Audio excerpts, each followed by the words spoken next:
अगले सवाल की ओर बढ़ रहा हूँ। ये निष्ठा जी का सवाल है। निष्ठा जी कह रही, जिनकी माई निश के नाम से आईडी है, अभी अपना नाम भी लिखने लगी, बताने लगी हैं हर बार। मैम डी लिंक का शेयर देखिए आप, डी लिंक ये कह रही हैं कि मैंने 400 रुपये पर लिया हुआ है। ये नहीं कह रही हैं कि मैं बेच दूं या फिर इसको रखूं, इनको और ऐड करना है, पूछ रही कि मैं और ऐड कर सकती हूँ क्या? ठीक है, आप एडिशन करें या फिर आप इसको भी होल्ड करें, whatever you are trying to do. ये आज 400 पर दिया है, आपकी बाइंग मेरे ख्याल से कल परसों वगैरह की या कल की ही होगी या आज की होगी। Now do maintain a stop loss. आपका stop loss shouldn't be below इसका जो रिसेंट स्विंग है, वो इसका आरएसआई ओवरसोल्ड भी जोन है, वो इसका टेक्निकल भी अगर आप देखोगे वो भी इसके हिसाब से इसका सपोर्ट बनता है। तो वो स्टॉप लॉस है आपका 370 के साथ में ये स्टॉक ये भी समझ लीजिए कि अपनी इंडस्ट्री से लगभग 30% एक्सपेंसिव है। सो वी माइट सी थोड़ा बहुत पुल बैक, बट ये चल जाएगा। तो आप आईटी नेटवर्किंग की इस कंपनी में पैसा लगाना चाहते हैं तो लगा जरूर लीजिए, होल्ड कर लीजिए, लेकिन स्टॉप लॉस के साथ में ही फ्रेश बाइंग कर लीजिए अगर आपको करनी है तो। But if you wait for tomorrow, so tomorrow is more much better prices, possibly आपको मिल जाएगा विच इज क्लोज टू 200, 415, 420 पर। आप 433 पर है जब हम बात कर रहे हैं, तो ऐड करो। 370 स्टॉप लॉस है। टारगेट भी आपकी एक्सपेक्टेशन होनी चाहिए कि आपको 470 से लेकर के अप टू 530 ये टारगेट्स आपको दिख जाएंगे। तो अभी और ऐड करें और बेटर प्राइस का वेट कर लें? कल का आप वेट करिए, कल आपको 415-20 पर मिलेगा ये मोस्ट तो लाइकली। जो जो 400 रुपये पे रखे हुए हैं उनके लिए आप कह रही 370 रुपये का स्टॉप लॉस लगा लें? हाँ, अगर किसी को फ्रेश बाइंग भी करना है तो भी 370 का स्टॉप लॉस है, क्योंकि यहाँ पर रिस्क बहुत डिफाइंड है आपका। ठीक है। तो आप कह रही हैं कि और अगर आपको ऐड करना है, ठीक है। वैसे तो मैम पहली बात तो बहुत कम ऐसे दर्शक जिनका सवाल आता है जो प्रॉफिट पिरामिडिंग की बात करते हैं, नीचे में एवरेजिंग की बात करती हैं।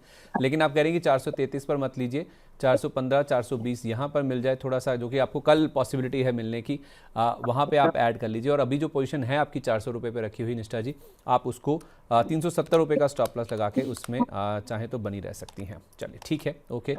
ये राय होगी। एक सवाल और जो हमें मिला है मैम, वो है राजीव कुमार जी का। कह रहे हैं कि अदानी ग्रीन 1050 रुपये पर, इनके पास 3 शेयर है ma'am, Adani green, Glenmark pharma और मैनकाइंड फार्मा। तीनों के आप नाम नोट कर लीजिए, चार्ट्स रेडी रखिए। मैं आपको लेवल बता देता हूँ। अदानी ग्रीन इन्होंने लिया हुआ है 1050 रुपये पे, काफ़ी ऊपर की खरीद है मैम। ये जो खबर आई है ना SEC वाली, उसके पहले इन्होंने शायद लिया हुआ है। ग्लेनमार्क फार्मा की खरीद इनकी 2108 रुपये की है, और मैनकाइंड फार्मा ये कह रहे हैं कि मैंने 2300 रुपये के रेट पर लिया हुआ है। सवाल ये है कि इन तीनों स्टॉक्स में बने रहें, क्योंकि लॉस हो रहा है अदानी ग्रीन में तो दिख रहा है, बाकी दोनों के मैं प्राइस देखता हूँ, या फिर ये कह रहे हैं कि मुझे एग्जिट कर लेना चाहिए। मैनकाइंड मुझे याद आया, 2300 रुपये तो टारगेट दिया था मैंने पहला मैनकाइंड, टारगेट था आपका, याद और है वहीं मुझे। से गिरा। हाँ जी, मुझे मैनकाइंड ही याद आया बस, क्योंकि 2300 था उसका जी, उसके बाद ही गिरा था वो, तो वो भी याद है। वेल, का सब आप बहुत नीचे आ चुके हैं, और मैं घुमा फिरा के, मतलब I need to be very clear कि यहाँ पे थोड़ा सा आपको एवरेज तो करना नहीं है पहली बात। क्योंकि मैनकाइंड फार्मा में एक मौका था जो कि उस समय ट्रेड हो गया, और उसको टूटना नहीं चाहिए था वहां पर। तो ये टूटा है, तो देयर इज समथिंग जो मार्केट, कुछ तो है जो मार्केट को रिजल्ट्स के मोर्चे पर या जो भी है, कुछ तो अच्छा नहीं लग रहा है। तो फिलहाल के लिए 2050 पर है। अगर आप एक वैल्यूएशन भी इसका एक पार्ट है, तो इसीलिए लग रहा था कि गिरा क्यों। सेक्टर 30 के लगभग पर है मल्टीपल्स पर, स्टॉक अभी 48 के मल्टीपल्स पर है, तो ये एक बड़ा कंसर्न है उसके लिए।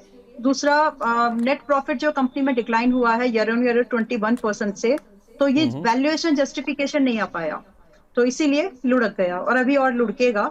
तो मेरे हिसाब से 2050 पर है। If you can make an exit peacefully तो आप निकल जाओ फिलहाल के लिए। यहाँ से आपको 1950 का भाव दिखेगा। दोबारा वेट एंड वॉच कर लो, 100 पॉइंट दूर है, लेकिन आपकी एंट्री और बेहतर हो सकती है। तो जो आपकी बाइंग 2300 की है, वो कहीं ना कहीं आपको 100 पॉइंट डिक्लाइन में लेकर के आपका बेटर प्राइस बन सकता है एंट्री वाला। बट अभी के लिए ये 1950 के लिए रेडी है। सो तो मतलब आप कह दिस रही हैं इज कि द व्यू 250 अबाउट। रुपये, ऑलमोस्ट 250 रुपये के आसपास का लॉस हो रहा है, लेकर निकल जाएं? फिलहाल के लिए निकल जाइए, क्योंकि देखिए प्रॉफिट नहीं है, वैल्यूएशन भी बहुत एक्सपेंसिव है, और उसमें भी जब आपके पास ट्रिगर बहुत ज्यादा वैसे वाले ना हो कि हाँ भाई हाथों हाथ कुछ भी उठा लो सब चला जाएगा, तो वैसी वाले सिचुएशन नहीं है मार्केट पे। You got to be extremely picky, आपको चुन चुन के ही उठाने हैं चीजें। अभी नहीं उठाओ तो चलेगा एक बार, लेकिन अगर गलती से कुछ गलत उठा लिया तो इस मार्केट में वो पेन थोड़ा ज्यादा बढ़ सकता है। तो फेयर इसी इनफ। चीज को मैं ध्यान में रख के ये बात बोल रही हूँ। नाउ ग्लेनमार्क है, जो कि ग्लेनमार्क अभी आपकी इनकी बाइंग कितनी, ग्लेनमार्क में भी 2100 की बाइंग है, राइट? 2109 रुपये। या हाँ, तो यहाँ पर भी देखिए आपका 2108 रुपये, सॉरी। इमीडिएट, यस, चल जाएगा। तो यहाँ पर आप एडिशन मत करिए, एग्जिट भी मत करिए, चल जाएगा लेकिन टाइम बहुत लगेगा। आपका टाइम यहाँ पर लगभग आप मान के चले कि आपको, मैं इसको जहां तक मैं समझ पा रही हूँ कि 3-4 महीने तो ये आपको सिर्फ 1650 से लेकर के 1900 के रेंज में ही चलेगा, 3-4 महीने। एंड उसके बाद में कहीं जाकर के आपको एक मौका मिलेगा कि आपको 2100 और लगभग फिर आपको 2300 के भाव टारगेट के तौर पर दिखा सके। अब ये टारगेट आने को हो सकता है 2 क्वार्टर लगे या 1 क्वार्टर लगे, I can't say, but next 3 months तो मुझे दिख रहा है कि आपको 1700 के आसपास से 1900 के आसपास ही दिखेगा, most likely, very very likely. तो अगर आप उसके लिए तैयार हैं तो ही आप उसके लिए होल्ड करो। बाकी साल भर का नजरिया अगर मैं रखूं तो टारगेट आ जाएगा, आपको एक प्रॉफिटेबल एग्जिट बन जाएगा। बट डिपेंड करता है कि आपका, जब आपने इसमें पैसा डाला ग्लैंडमार्क में, आपका ऑब्जेक्टिव क्या था, ट्रेडिंग थी या इन्वेस्टमेंट था? इन्वेस्टमेंट के लिए बुरा नहीं है, 200 दिन के एवरेज के आसपास ना अमूमन अच्छे स्टॉक्स थोड़ा टाइम पास करते हैं बट चल जाते हैं। ओके, और तीसरा नाम था अदानी ग्रीन का। अडानी ग्रीन पर मैं एक पॉजिटिव आउटलुक लेकर के चल रही हूँ। आपकी बाइंग 1000 के ऊपर की है, बट आज ये 1050। 830 पर आया हुआ है। हाँ जी, आप ये 830 पर आया है। मैं एक बहुत ही स्लो पेस पर, मेरा व्यू ये है संदीप जी कि यहाँ पर अगर हमको 850 से लेकर के 750 के लेवल तक बाइंग मिले ना, करना चाहिए, क्योंकि यहाँ स्टॉप लॉस हो जाता है बहुत छोटा, 650 का सिर्फ। और जो टारगेट की पॉसिबिलिटीज बनती है आपका, जो आपकी एंट्री के नीचे है, वो 1020 का एक पहला भाव बनता है एज अ टारगेट, जो यहाँ खरीदेंगे तो वहां जाकर के लोग थोड़ा बहुत प्रॉफिट बुकिंग करेंगे। देन नेक्स्ट एक फेज होगा जहां पर इसको 1200 तक का एक भाव मिल सकता है। और इसके लिए जो समय सीमा लगनी चाहिए, एक दायरा, वो लगभग 3 क्वार्टर्स का होगा। हो सकता है उससे पहले भी हो जाए, क्योंकि जिस तरह से गवर्नमेंट का एनर्जी को लेकर के फोकस है, तो एक्स्ट्रा पुश तो रिन्यूएबल चीजों को नहीं मिला, लेकिन दिख रहा था कि माइनिंग, रेयर अर्थ एनर्जी, क्योंकि डेटा सेंटर बढ़ेंगे तो एनर्जी की रिक्वायरमेंट तो बढ़ेगी ही बढ़ेगी। तो ये एक चीज है, फिलहाल आप इसको होल्ड कर लीजिए। अगर पैसे हैं तो ही ऐड करो, अगर नहीं है तो सिर्फ टाइम दे दो, टाइम भी आपको इसमें एग्जिट दिलवा देगा एक प्रॉफिटेबल। ठीक है, परफेक्ट है। ओके, ये होगी इन तीनों शेयरों की बात। 2 फार्मा नेम है और एक अदानी ग्रीन का शेयर था। शंकर सिंह जी का सवाल ले रहा हूँ, ये 6 महीने से हमारे प्राइम मेंबर हैं, कह रहे हैं कि संदीप जी अम्बाला जी प्रणाम। JSL 800 क्वांटिटी है इनके पास, 800 रुपये के रेट पर कह रहे हैं कि 400 शेयर हैं। JSW स्टील 1200 रुपये के रेट, 1200 रुपये के रखे हुए हैं इन्होंने शेयर। और उसके अलावा टाटा स्टील ये कह रहे हैं कि 190 रुपये का प्राइस है। इनमें बने रहें या फिर कहीं और शिफ्ट कर लें। और अनंतराज भी इनके पास है। चलो अनंतराज की बात तो हम आगे करते हैं, मैं बजिंग स्टॉक्स में इसको डिस्कस करता हूँ आगे। आप मैम इनको ये JSL और JSW स्टील और टाटा स्टील पे राय दे दीजिए। JSL अभी 870 पर चल रहा है, वही 770 के आसपास है। यही तो उनकी 1200 की खरीदी कैसे हुई, जैसे 800 इसमें 800 कॉर्पोरेट रुपये पे, एक्शन हुआ था। हाँ, 800 फिर रुपये ठीक पे है, मैम। फिर ठीक है। तो फिलहाल आप इसमें बने रहिए। देखिए, एक और चीज मैं बोलना चाहती हूँ यहाँ पर, स्टील इंडस्ट्री में डिप मिले तो खरीद लीजिएगा, क्योंकि स्टील, निकल, इन सब का कंट्रीब्यूशन अभी हमारे मेटल्स की बुल रन में, जो मेटल्स का अपसाइड मूवमेंट आया था, उतना नहीं आया। दूसरा चीज, एक और चीज इंसाइट हमको मिलती है कि जो इंडियन डोमेस्टिक स्टील इंडस्ट्री है, प्रोडक्शन बोलिए, सप्लाई बोलिए, जो भी आपको नाम लेना है, 2-3 महीने पहले या पिछले साल में 2 ऐसे इवेंट आए जिसमें गवर्नमेंट ने स्टील की कंजप्शन को इंडियन मार्केट में, जो चाइना से सीधा सीधा, जो चाइना से जो स्टील आता है उसको कंट्रोल्ड रखने के लिए, और जो इंडिया में जो प्रोडक्शन है उसको संभालने को, उसको बूस्ट करने के लिए, सपोर्ट देने के लिए कुछ कदम लिए थे। तो वही नजरिया आगे भी कंटिन्यू होगा, क्योंकि स्टील इंडस्ट्री, अगर आप कैपेक्स इन्वेस्टमेंट बढ़ा रहे हैं, एक ध्यान से समझने वाली बात है कि अगर आप कैपेक्स इन्वेस्टमेंट बढ़ा रहे हैं तो यू विल ट्राई कि आपका जो जितनी बड़ी रिक्वायरमेंट आपको, सीमेंट हो गया, स्टील हो गए, वायरिंग हो गई, आप इंडिया से सोर्स करने की ही ज्यादा कोशिश करेंगे। तो इस इंडस्ट्री को सपोर्ट मिल सकता है। तो उस चीज को आप ध्यान में चाहें तो रख के, एक किसका किससे असर होगा, उस चीज को अगर आप ध्यान से समझें तो शायद ये इंडस्ट्री आपको एक फायदा बना करके दे सकती है। आप उसमें वायर्स को ले सकते हैं, आप उसमें स्टील को, सीमेंट्स को इंक्लूड कर सकते हैं।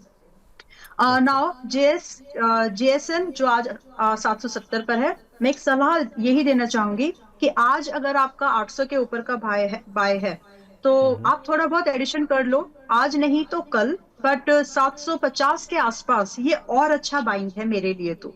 और मैं चाहती हूँ कि अगर आप कोई भी दूसरे भी लोग जो देख रहे हैं वो वहां पर थोड़ा बहुत बाई कर सकते हैं फ्रेश। आप चाहें जिनके पास ऑलरेडी है वो यहाँ पर थोड़ा बहुत 750 के आसपास एडिशन कर सकते हैं, विद दी एक्सपेक्टेशन कि हमें यहाँ कम से कम 930 रुपए का एक पहला टारगेट दिखेगा, और ये 6 महीने का ही व्यू है। और दूसरा टारगेट लगभग आपको 1100 का दिख सकता है, और ये 1.5 साल का व्यू है। तो आप देख लीजिए अगर आपके रिस्क एपेटाइट में सुटेबल हो। मैंने इंडस्ट्री समझाई है इसीलिए ताकि आप इसको समझ लें, ये इन्वेस्टमेंट के तौर पर ही है। रही बात स्टॉप लॉस, स्टॉप लॉस आप यहाँ पर 660 रुपए का मेंटेन करके ही चले। एडिशन कर रहे हैं तो भी, नहीं कर रहे हैं तो भी। ठीक है। ये जेएसएल की बात होगी, इनके पास टाटा स्टील भी है मैम, जेएसडब्ल्यू स्टील भी है। जी। जेएसडब्ल्यू स्टील 1200 रुपये पर और टाटा स्टील का प्राइस 190 रुपये पर है। आप कह रही हैं कि स्टील वाले स्टॉक्स को भर लीजिए। अभी टाटा स्टील 2 दिन पहले ही ना 200 रुपये का लेवल भी पार किया था, पहली बार भरना ऐसा हुआ नहीं था है, कि भरना 200। नहीं है, पूरा नहीं भरना है। मैंने इस वाले स्टॉक में भी और 50 पॉइंट, 20-30 पॉइंट और नीचे आने की बात की है। तो थोड़ा सा हम्म। स्टॉक देखो, जैसे सेल है, सेल अभी और घटेगा। जैसे हम्म। मिधानी है, मिधानी को ले सकते हैं। जेएसडब्ल्यू स्टील का कंट्रीब्यूशन उतना आया ही नहीं, अभी बहुत अच्छे कंसोलिडेशन पेज पर है, तो इसमें हम एडिशन कर सकते हैं। टाटा स्टील 186 पर है, 170-75 के आसपास उसमें बाइंग कर सकते हैं। ऐसा है, मतलब स्टॉक वाइज व्यू है। टाटा स्टील, वही मैं कह रहा हूँ कि टाटा स्टील अगर आप कह रही हैं अगर कि खरीदना चाहिए इन लेवल्स पर, तो 202 रुपये पर भी चला गया था मैम, ये अभी 200 का लेवल भी इसने पार किया था। 126 रुपये पर, 186 रुपये पर ले लें या फिर धीरे धीरे एक्यूमुलेट करें? 175 का तो वेट बिल्कुल करना चाहिए संदीप जी, और आ जाएगा। अच्छा। तो ठीक। इम्पल्सिव मूवमेंट से बचिए, क्योंकि महंगा खरीदने से ना परेशानी ही होती है कई बार। बस इतना ही है शॉर्ट में ही, कि महंगा खरीदने से बड़ी परेशानियां होती है, क्योंकि फिर अगर आपकी वैल्यू देखिए, fundamentals will always tell you कि हमको ये खरीदना है, right, but technicals helps you to understand कि कब खरीदना है। तो अभी ये stock price rise, average price, एक होता है ना एक ट्रेंड कि भाई ठीक है, एक प्रोडक्ट की एवरेज प्राइस इतनी हो तो अच्छी बात है। तो इसमें मुझे लगता है कि 175 का वेट करना चाहिए। अच्छा, ठीक है, ओके। और जेएसडब्ल्यू स्टील 1200 रुपये पर इनकी खरीद है। ठीक है, तो जेएसडब्ल्यू स्टील आपका 1200 का है, और ये अभी 1200 के लगभग ही है, तो इसमें कुछ हुआ नहीं कुछ खास। बाकी अगर आपका नजरिया है, मैं इसमें एडिशन करने के लिए भी आपको नहीं बोलूंगी, क्योंकि एक स्टॉक में ऑलरेडी आप एवरेज होने की कोशिश करेंगे ही, वो ज्यादा बेटर है। इसको आप एज इट इज होल्ड कर लीजिए। यहाँ पर आपको लगभग जो भाव मिलेगा, अगर मुझे 2 महीने का एक टारगेट देना चाहिए तो वो 1325 के आसपास होगा। But if I need to say about a year target, तो it will be close to 1500। तो एक साल की नजरिया और एक 2 महीने का नजरिया, दोनों टारगेट आपके सामने है। रही बात स्टॉप लॉस, तो आप स्टॉप लॉस यहाँ पर 1050 का मेंटेन करके चलना ही है। ठीक है, ओके, परफेक्ट है।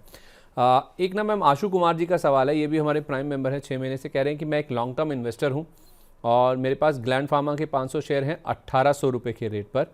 अभी रिजल्ट्स भी आए थे आई थिंक इसके फ्राइडे की शाम को।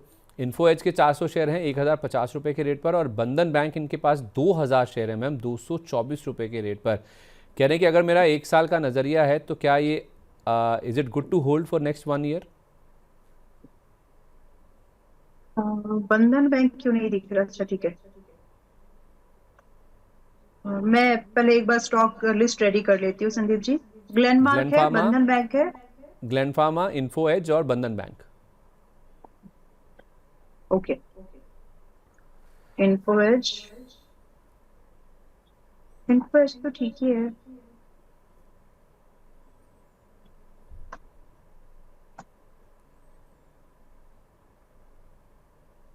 इन्फोएज अपना नौकरी है ना? जी जी जी। Yes, okay. तो मेरे सामने अभी बंधन है, और आपने नजरिया रख दिया कि आपका 1 साल का आउटलुक है, तो 1 साल के आउटलुक पर Bandhan bank is wait and watch, और आराम से आप इसको होल्ड कर सकते हैं। नो फ्रेश एडिशन, अभी चल रहा है 147-46 की रेंज में।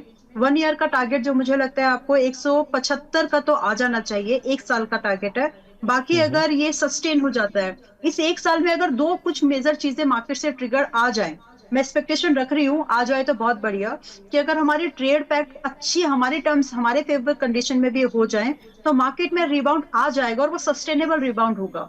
तो यही एक सबसे बड़ा ट्रिगर बचा है मार्केट में और इसी को हमको क्लोजली वॉच भी करना है। तो अराउंड दिस अगर 170-75 का आप टारगेट देख रहे हो, नहीं भी आए तो भी आएगा। अगर अच्छा कुछ आ गया मार्केट में तो ये हो सकता है कि 200-210 तक भी चला जाए। तो ये आपको एक पॉजिटिव आउटलुक के तौर पर, एक बेटर बाइंग अपॉर्चुनिटी के तौर पर आप इसको फिलहाल रख सकते हैं। दूसरा स्टॉक है ग्लैंड, जो कि अभी चल रहा है 1872 के आसपास में। Please hold it. और अभी यहाँ पर जो भी कंसोलिडेशन फेज वगैरह जो भी आपको बोलना है, उसको जो भी नाम देना चाहे आप दे सकते हैं। बट यहाँ पर दो चीजें मुझे बहुत अच्छी लग रही है। एक कंपनी अभी अभी हमने बात की थी, फार्मा की ही थी, लेकिन वहां पे प्रॉफिट नहीं था, 21% का नेगेटिव प्रॉफिट था और सेक्टर से महंगी भी थी। अब उसी की जगह पे दूसरी कंपनी है जिसका सेक्टर से ये भी महंगी है 1.5 गुना, लेकिन इसमें यहाँ पर प्रॉफिट है। तो आपका प्रॉफिट आपकी एक्सपेंसिवनेस को जस्टिफिकेशन दे देता है। तो वही चीज के तर्ज पर आप ग्लैंड में अभी रुक सकते हैं। 1871 पर है। पॉसिबल टारगेट चाहे तो नोट डाउन कर लीजिए, विच इज वेरी लाइकली एक महीने में जो एक पॉसिबल टारगेट है 1970 का मिल सकता है आपको 1 मंथ के अंदर में। बाकी अगर आप चाहें तो 2350 के लिए भी इसको साल भर के नजरिए से रख सकते हैं, कोई प्रॉब्लम नहीं है इसमें। देन आपने बताया है नौकरी। नौकरी पे तो बजट बात कर भी रहा था, टू बूस्ट एम्पावरमेंट। तो नौकरियां होंगी तो पोर्टल्स पर ही अपलोड होंगी, just on a lighter note. But this is how आपको डॉट्स पकड़ने हैं, आपको एक एक चीज को जोड़ना है और देखना है कि क्या कहाँ पर कनेक्ट हो रहा है। तो इन्फो एज आज चल रहा है आपका 1225 के आसपास। तो यहाँ पर एक स्लो मोड पर, नॉट सो एग्रेसिव। अगर आपकी बाइंग नहीं है, मैंने वो पार्ट मिस कर दिया कि नौकरी पर आपकी बाइंग ऑलरेडी है या नहीं, लेकिन अगर आपकी बाइंग नहीं है तो all the viewers for that matter, आप यहाँ पर नौकरी में 1150 के आसपास से खरीदारी की एक बहुत ही बढ़िया अपॉर्चुनिटी को देख पाएंगे। एंड आई डाउट कि क्या ये 1150 आएगा।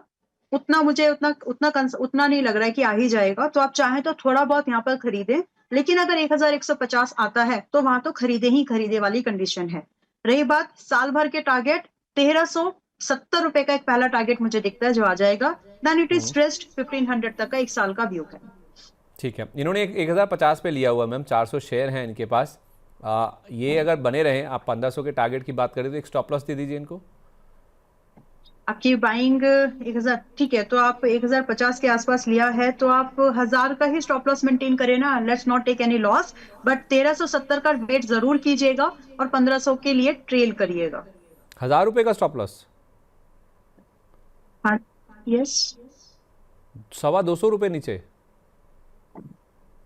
अब बाइंग ऊपर की है ना, देखिए मैं बात ही कर रही हूँ ना कि 1150 के आसपास 1050 की इनकी बाइंग है, स्टॉक 1250 रुपये चल रहा है। 1050 तो 1050 की बाइंग है, मैंने 1000 रुपए का स्टॉप लॉस बोला है। हाँ, मैं भी वही बोल रहा हूँ मैम, 250 रुपये नीचे स्टॉप लॉस। यस, अरे क्योंकि आपको 1300 रुपए चेस करना है, 1370 आपका टारगेट है। देखिए आपको बाय द टाइम 1150 के आसपास आएगा तो लोग और बाय करेंगे। अभी आप पूछेंगे कि क्या मैं यहाँ पर इतना लॉस लूं या फिर ऐसा क्यों नहीं कि मैं यहाँ प्रॉफिट बुकिंग कर लूं, योर कॉल। क्योंकि मुझे तो यहाँ पर 1370 का टारगेट आते हुए बहुत आसानी से दिखता है 3 मंथ डाउन द लाइन में, लेकिन अगर एक साल का नजरिया रखें तो 1500 तक का टारगेट आ सकता है। सो इट डिपेंड कि आपका आप 10-15-20% का आप प्रॉफिट देख रहे हो या फिर आप होल्ड कर सकते हो, 50% तक के लिए होल्ड कर सकते हो। मेरी प्रॉब्लम ये है मैम, आप मेरी ना थोड़ी फीलिंग समझने की कोशिश कीजिए। अगर मैं इनकी जगह होता, अगर मैं 1050 पे लेके 1226 का प्राइस दिख रहा है, मैं ये 150-200 रुपये का मुझे प्रॉफिट जो मिल रहा है उसको छोड़ के मैं अपनी कॉस्ट के 50 रुपये नीचे का स्टॉप लॉस लगा लूँ, प्रॉफिट भी छोड़ दूँ और 50 रुपये नीचे तक भी चला जाऊँ। मतलब लॉजिक नहीं समझ आ रहा है मैम। ठीक है, तो एक काम करिए अभी, क्योंकि 1150 तक तो आएगा, बिल्कुल आ जाएगा लगता तो है, तो यहाँ पे निकल जाइए, फिर दोबारा एंट्री बना लीजिएगा, क्योंकि ये आएगा। उससे यहाँ से रिबाउंड होते हुए 1370 नहीं जाएगा, पहले it has to make a form, इसको एक बेस बनाना ही पड़ेगा। सेक्टर अभी स्टॉक में और डिक्लाइन पॉसिबल है, तो मैं उसको मैं उसको नहीं रोक सकती, वो तो आना है। It's like this. ठीक है, फेयर इनफ मैम, ठीक है। एक ना हिंदुस्तान जिंक को लेकर हमारे नए मेंबर हैं अजीत जी, उनका सवाल आया, कह रहे हैं कि 270 रुपये पर मैम मेरे पास हिंदुस्तान जिंक 270 रुपये पर। ओके, 270 रुपए पर, वाओ, कंग्रेचुलेशंस। बट सही बोला है ना आपने, 270 ही वही है। मैं कह रहा हूँ कि अगर ये टाइपो नहीं है ना मैम, तो फिर तो बहुत ही शानदार प्राइस पे इन्होंने ले रखा है। अब अगर ये बहुत पहले लिया हुआ है, बहुत सही प्राइस पे लिया हुआ है, अभी भी कह रहे हैं कि मैं 2 से 3 साल होल्ड कर सकता हूँ इसको, व्हाट शुड आई डू? बिल्कुल, प्लीज होल्ड। मैं मेटल्स 2026 से जो डिक्लाइन आया है ना, this is creating lot of opportunities. Metals definitely यहाँ से अगर आप लेंगे तो 10 से 25% मैक्स डिक्लाइन पॉसिबल है। कुछ कुछ स्टॉक तो 40-50% तक टूट गए हैं, तो यहाँ से जीरो तो नहीं होने वाला। तो अब क्योंकि वर्टिकल रैली थी तो वर्टिकल डिक्लाइन भी आता है। तो अभी यहाँ पर एक पॉसिबिलिटीज है कि मुश्किल से आज खरीदने वालों की बात करेंगे, चलिए आज खरीदने वालों को 10 से 25% का डाउनफॉल देखने को मिल सकता है। सो आपकी बाइंग बहुत अच्छी है, तो आप बिल्कुल इसको होल्ड कर लो। साल दर साल के हिसाब से स्टॉक्स में कोई भी प्रॉब्लम नहीं है। रेयर अर्थ मिनरल पर बात की इस बार गवर्नमेंट ने, ध्यान से इस चीज को समझे कि माइनिंग वर्ड आया है, तो आप ये भी समझ सकते हैं कि फ्यूचर में कुछ नए टाइप्स, नई प्रोजेक्शंस हो सकती हैं। जरूरी नहीं कि सब बातें बजट में ही हो, अगर लगे उनको तो वो पार्लियामेंट में बिल के दौरान भी कुछ बोल सकते हैं। तो mining will be in the focus. Mining से आते हैं मेटल्स, एनर्जी, तो ये फोकस में रहेंगे। ये जो डिक्लाइन आया है, ऑल द व्यूअर्स जिनके पास ये अभी है 270 पर, आप तो प्लीज होल्ड करो ही। All the viewers be ready with your pockets कि आपको 10 से 25% के बाद मेटल्स खरीदने चाहिए। Okay, yes. माफ कीजिए, मैं ना इस सवाल को दूसरे तरह से पूछता हूँ। अब हुआ हाँ क्या जी। मैम, हिंदुस्तान जिंक, एक बार ना चार्ट दिखाइए इसका। हिंदुस्तान जिंक आज आप देखेंगे, आज इसने लो टच किया 560 रुपये के आसपास का, अभी ये 592 रुपये के आसपास चल रहा है। चांदी में जिस तरह का करेक्शन हुआ है मैम, एक बार अगर आप चांदी के प्राइस भी दिखा दीजिए, इसी टर्मिनल पे आपको मिल जाएगा। तो चांदी मैम 4,20,000 के आसपास थी, आज उसने 2.5 लाख के आसपास का जो लेवल है ना वो भी टच किया है, उसके नीचे के ही लेवल। 2,35,000 आपके सामने ये प्राइस है। तो 4,20,000 वाली चांदी 2,35,000 आ गई मैम, लेकिन हिंदुस्तान जिंक में कोई बहुत बड़ा करेक्शन उस हिसाब से नहीं हुआ जितना चांदी में हमने देखा है। नो डाउट ये स्टॉक भी ऊपर से करेक्ट होकर आया, 700 रुपये के ऊपर था, अभी 600 रुपये के नीचे है। तो क्या ये बार्गेन बाइंग चल रही है, या फिर आपको लगता है कि चांदी की जो कीमतें इतनी ज़्यादा गिरी हैं उसका ज़्यादा इंपैक्ट स्टॉक में नहीं होना चाहिए? देखिए, चांदी वाला नहीं होगा, लेकिन ये स्टॉक एक पुल बैक मूवमेंट पर है अभी। ये उतना ठीक है। अभी स्टॉक का नेचर एक थोड़ा सा अलग ही होता है। देखिए, चांदी ने अगर आप इंडेक्स लेवल पर बात करें तो एक अलग ही रिटर्न दिया है, स्टॉक की बात करें तो उसने रिटर्न ही, जो जितना चढ़ता है, मैं इसको और सिंपलीफाई वे में एक्सप्लेन करती हूँ, जो ठीक है। जितना चढ़ता है परसेंटेज वाइज, उसमें करेक्शन भी उतना ही आ सकता है। सो सेइंग दिस, यहाँ पर अगर हम देखेंगे दिसंबर से अभी तक जो हाई बना है, मतलब दिसंबर के बाद वाला जो हाई बना है, लगभग लगभग 55% का अपसाइड मूवमेंट चांदी आपके हिंदुस्तान जिंक ने दिया है। एंड फ्रॉम देयर, अभी ये जो करेक्ट होकर के बैठ गया है, जो करेक्शन है ये, अगर कोई भी डिप आपको 20% से ज्यादा होता है, सो सुटेबल वर्ड इज करेक्शन। तो ये लगभग 25% करेक्ट हो गया था कल तक, अभी वापस से हमको रिबाउंड देखने के लिए मिल रहा है, but this is not sustainable. आपको इसमें और वेट करना चाहिए। बहुत अच्छा होगा कि अगर ये हमको 30% एक नेट नेट अपने पुराने टॉप से 32% के डिप पर मिल जाए, बहुत बढ़िया रहेगा। तो फिलहाल के लिए, क्योंकि चांदी के साथ साथ हिंदुस्तान जिंक जैसे सिल्वर की एक अलग गिरावट है, जिंक का एक जो भी प्रोडक्शन होता है जिंक जैसे मटेरियल का, उसकी और भी एप्लीकेशंस है। आप फार्मा में है, ब्यूटिफिकेशन एंड ऑल, लेकिन है। तो वो वाला डिप जो है एक्सट्रीमली, जो चांदी वाला है, वो शायद आपको यहाँ ना मिले एग्जैक्ट वाला परसेंटेज वाइज, लेकिन इसमें भी अभी जगह है। तो अभी आप थोड़ा सा रुक जाएंगे और अच्छे डिप मिलेंगे। लाइक आई सेड कि करंट प्राइस से कुछ स्टॉक्स आपको 10%, तो कुछ स्टॉक्स आपको 25% तक टूटते हुए दिख सकते हैं। So to be specific, Hindustan zinc आज आपके 590 पर आया है। अगर आप आज खरीदोगे सो बी रेडी कि आपको 14-15% का डिप कभी भी दिख सकता है। ऐसा भी हो सकता है लिए बराबर गिर गया। सो वैसी सिचुएशन में आप नहीं पड़े, कोशिश ही वैसी करो वेट एंड वॉच वाली कि आप रुक जाओ, थोड़ा रुक के खरीदोगे तो कोई बुराई नहीं है। And in my opinion, Hindustan Zinc is likely to come, I am saying with a very utmost sincerity, कि आपको 490 के आसपास ये दिख जाएगा। थोड़ा सा पेशेंस रखो बस। 490, ओके, मतलब पिक्चर अभी बाकी है गिरना, और इसका बाकी है 700 रुपये इनफैक्ट के पुल ऊपर बैक से। में ट्रेड करने की हर बार एक बड़ी अच्छी सी लाइन कल हमने मार्केट में जब लाइव सेशन में थे बोला था ना मैंने, कुछ हर उछाल, मैं वापस से वर्ड टू वर्ड दोहराऊंगी उसको, वो जरूरी है कि हम उसको समझें। हर गिरावट डिजास्टर नहीं होता, हर उछाल मौका नहीं होता। हर गिरावट डिजास्टर नहीं होता, हर उछाल मौका नहीं होता। ये वही उछाल है जिसको हमें इग्नोर करना है। जो पेशेंस से स्ट्रैटेजी को समझे वो कभी मार्केट से नाराज नहीं होता। तो फिलहाल ये जो जो उछाल है ये पेशेंस सस्टेनेबल से नहीं है। स्ट्रैटेजी को समझे, पेशेंस से स्ट्रैटेजी को समझे, वो मार्केट से कभी उदास नहीं होता, यस, नाराज नहीं होता। नाराज उदास तो नहीं होता है होता। डेफिनेटली, लेकिन नाराज नहीं होता। चल ठीक है ना। उदास ठीक तो है, होता है। मतलब आप इसीलिए पेशेंटली काफी समझाती हैं पेशेंस से। मैं बहुत कोशिश करती हूँ। देखिए पता है संदीप जी, एक बहुत अच्छा फीडबैक आया था। मैं, चलिए मौका दिया है आपने, आधा सेकंड ही लूंगी, उससे ज्यादा नहीं, कि मैम आपके जो ट्रेड्स होते हैं ना बहुत ही स्ट्रेस फ्री ट्रेड लगते हैं। तो मैंने उनको बोला भैया सारा स्ट्रेस मैं मेरे अंदर लेके आपको फिल्टर्ड स्टेटमेंट्स देती हूँ। तो आपके पास तक या तो क्या आपके बात है। पास जो आउटपुट आता है वो स्ट्रेस फ्री आता है। मेरी डॉक्टर मेरे पीछे पड़ी है कि विजय आप थोड़ा कम स्ट्रेस लो, आपका स्ट्रेस लेवल थोड़ा ज्यादा दिखता है, तो आप थोड़ा कम हो चुका, मतलब ट्राई टू बी कंट्रोल करो। बट मैं कैसे बताऊं उनको कि मेरा जो प्रोफेशन है it is highly responsible profession actually. So कोई भी स्टेटमेंट बहुत मैटर करता है, क्योंकि लोग बड़ी आशा से पूछते हैं सवाल कि हमारे पैसे का पैसा लगा है ना, पैसा लोग परिवार के लिए कमाते हैं। So I understand the sense of responsibility actually. चलो ठीक है, तो तो कमिंग बैक टू आपका हिंदुस्तान जिंक। आपका ये जो आपने नाम रखा है ना आपकी संस्था का, जो आप अपनी ये ऑर्गेनाइजेशन चला रही हैं, एसएमटी नहीं होना चाहिए, तो फिर तो एसएफटी होना चाहिए था, stress free trade. Thank you.